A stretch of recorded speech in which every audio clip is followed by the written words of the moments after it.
Hey fellas, Meat Trapper here. Today we're going to talk about snaring big game. Stay tuned.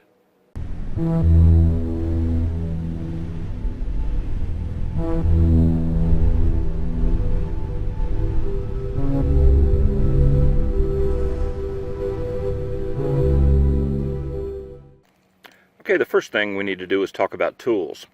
Now what you have here is my preferred big game snare with the extension cable already permanently built in. With this, I simply grab one coil and I have what I need as far as the snare is concerned. Now let me unroll this. Okay, what we have when we get it all unrolled is we have the business end of the snare. Now on this particular snare I'm using a cam lock, and you can see how that attaches. This cable is a 3/32 inch diameter 1x19 twist cable. This is an extremely strong cable. I forget what the breaking strength on this cable is, but it's well over 1,000 pounds. This is also the 1x19 is a very tightly wound cable, and it's hard for anything to get its teeth in between the fibers. Now the snare itself, as you can see, is quite long. I build these 6 feet long. There's my little plastic support collar for the support wire, and then the snare terminates onto a swivel. You can see I use a large diameter barrel swivel. It swivels on both ends. This is also has a breaking strength of well over 1,000 pounds. Permanently attached to the other end of the swivel is my extension cable. Now, since the extension cable is going to get kinked up and twisted up and all of that, I use cheaper cable. I use a 7x7 twist 3/32 inch diameter cable, and I also make these about 6 feet long, and I have a loop on the end of that. So that is my preferred big game snare setup. I have an extension cable that is 6 feet long or so. I have a barrel swivel, and then I have a long snare that's made out of extremely high quality cable. The snare itself I always load so that it will hold a nice loop. That's another thing I like about the 1x19 cable, is the way it loads. You can get a very round loop in this stuff. So let's take a look at the tools other than the snare and the extension cable. We will need some fence staples. I like to use good 1.5 inch fence staples. A lot of times if you're attaching your support wire to a tree that has very thick bark, you need some depth to get down into the wood to actually get a good bite. You'll need a small coil of support wire. This is number 11 gauge wire. I also use number 9 gauge wire as well. But the fence staples are going to be used to attach this to the tree. And I'll explain why I do that as we go on. And finally, your tools. When doing big game snaring, these are a great tool to have. These are fencing pliers. Now the fencing pliers, as you can see, these are channel lock, because I buy American, and I'm willing to pay for a quality tool.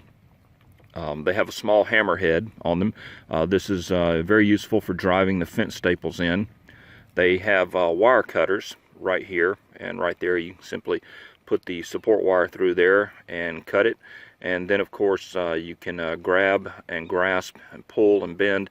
And then it has the claw on it, so that if you need to remove fence staples, that makes it very easy to do.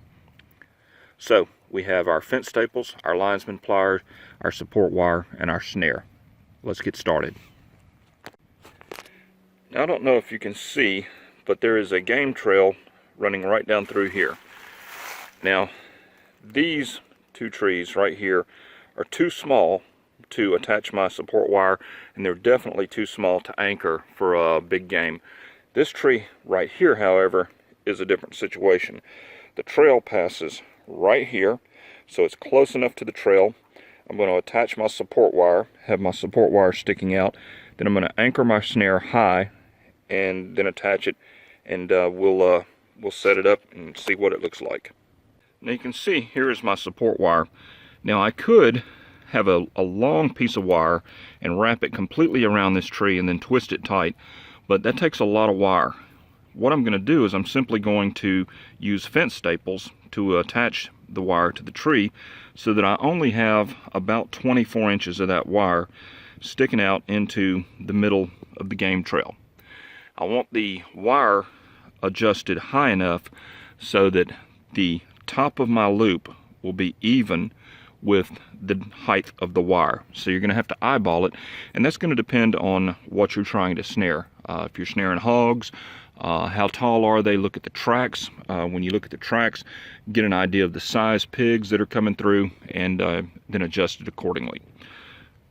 When you go to put your fence staples in, this is a good way to mash your fingers, okay? Because the problem with hammering fence staples in, see, it doesn't have a flat surface. It has a round surface, and the hammerhead tends to glance off. So one thing that I've found is to hold them like this, with your fingers like this. The other thing is, notice the orientation of the staple. We're putting it in vertically because that wire is going to be going through horizontally.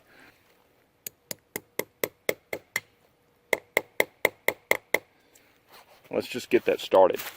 Now, one thing to keep in mind is that 2 points determine a line. We'll go back to geometry class, you know, the one we all slept through in high school. And to keep that wire solid and steady, we want 2 points of contact. So I'm going to go ahead and get these in. Now that I've gotten those kind of tight, I'm going to go ahead and put the wire in.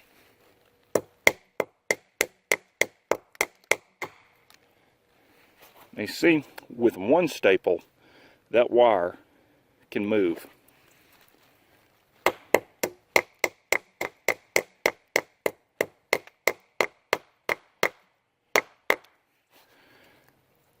With 2 points of contact, it's not moving.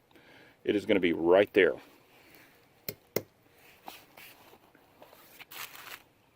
So let's take our fencing pliers and give it a cut. Now our support wire is just about right. Okay, we've got our wire in place. Now what we're going to do is we're going to attach our snare around the tree. This is where we're going to use the loop. We're not going to nail it in. Now what I want to do, I'm not trapping beaver. If I were trapping beaver, I would want that snare anchored as low as possible because the beaver is going to chew your support. In this case, with a big game, I want it anchored as high as possible. And the reason why that I want that anchored high is that as the animal wraps around, I want the wraps to be high off the ground, and then a lot of times the animal will strangle themselves. They'll hang themselves, and that's only possible if you anchor high. Another thing, if you are anchoring hogs and you know you're going after hogs, if you can use a tree that's a little bit smaller than that and more flexible, anchoring high will serve as a shock absorber, and they'll pull and pull and pull, and it reduces stress on your cable. Also, when an animal is pulling downward, they don't have the leverage that they do if they're pulling straight in a straight line. So let's get this anchored. Now what I'm going to do is I have reduced the size of this loop to where it will fit through the loop on the end of the extension cable. Very simple. That is not coming off. It's not nailed down. If you need to remove the snare, it makes it very fast and easy to remove it. No tools are needed to remove it. But my hand is up, and you can see I've got this anchored probably 7 feet off the ground. Now let's rig the snare onto the support wire. Okay, as you can see, the support wire simply fits into the plastic tubing, the vinyl tubing that's on the snare, and that gives you a good snug fit. That allows me to position this snare anywhere that I want. So I can bend that wire up, down. I can put that snare exactly where I want it. Now I want you to take a look at how roundish that snare loop is. That's the result of using that 1x19 cable rather than a 7x7 twist cable that tends to give you a teardrop shaped loop. Everybody wants to know what size loop, how high off the ground. Well, that's going to depend on the situation. So it's hard to give a good and fast rule. But basically 12 to 14 inches off the walking surface and a 12 to 14 inch loop is plenty for a survival situation where you're using this to take a deer. If you're using it to take a hog, you're not really worried about the height of the loop. You simply want the hog to get his head through there as he travels. One thing you can do to make sure the animal picks their head up if they've got their nose to the ground is you can put a little chin stick. That's simply a vertical stick that's stuck up in the ground, so that if they're coming along with their head down and they get to that stick, they'll lift their head up and go right through that snare.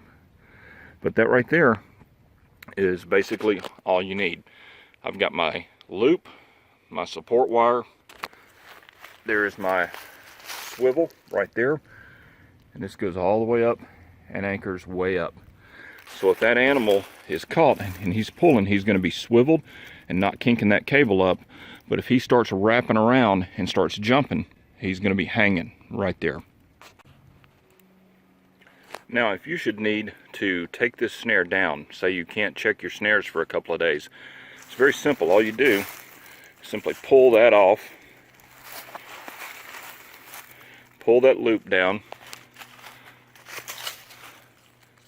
simply undo it from the tree, take that wire, fold that wire up just like that, coil the snare up, put it in your pocket, leave all of that done, and unless somebody comes along and knows exactly what they're looking at, they'll have no idea what that is.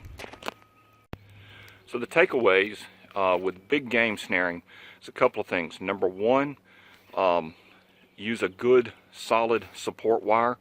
Number two, make sure you're using a high quality cable, because when you snare a hog, they can generate a huge amount of force on a cable. They can really wreck a cable. I've seen these swivels that have 1,000-pound breaking strength just stretched out and elongated. It would really shock you what a hog can do to a snare. And be sure to anchor high. That's another thing, is anchor high, and hopefully they will hang themselves. So I hope this was useful, and thanks for watching. We'll see you next time.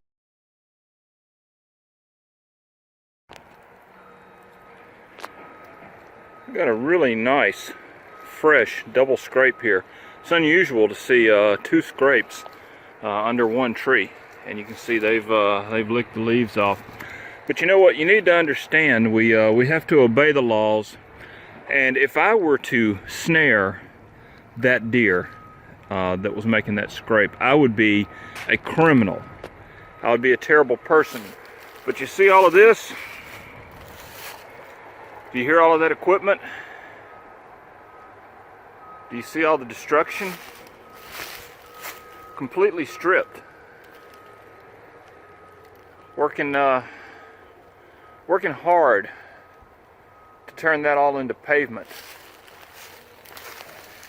You see, these deer are trying. They're trying their best to live. That is legal. In fact, that's laudable. Those are wealthy, leading members of the community, upstanding, successful people that are doing that. And if you or I take this deer with a piece of cable, we're a criminal scumbag.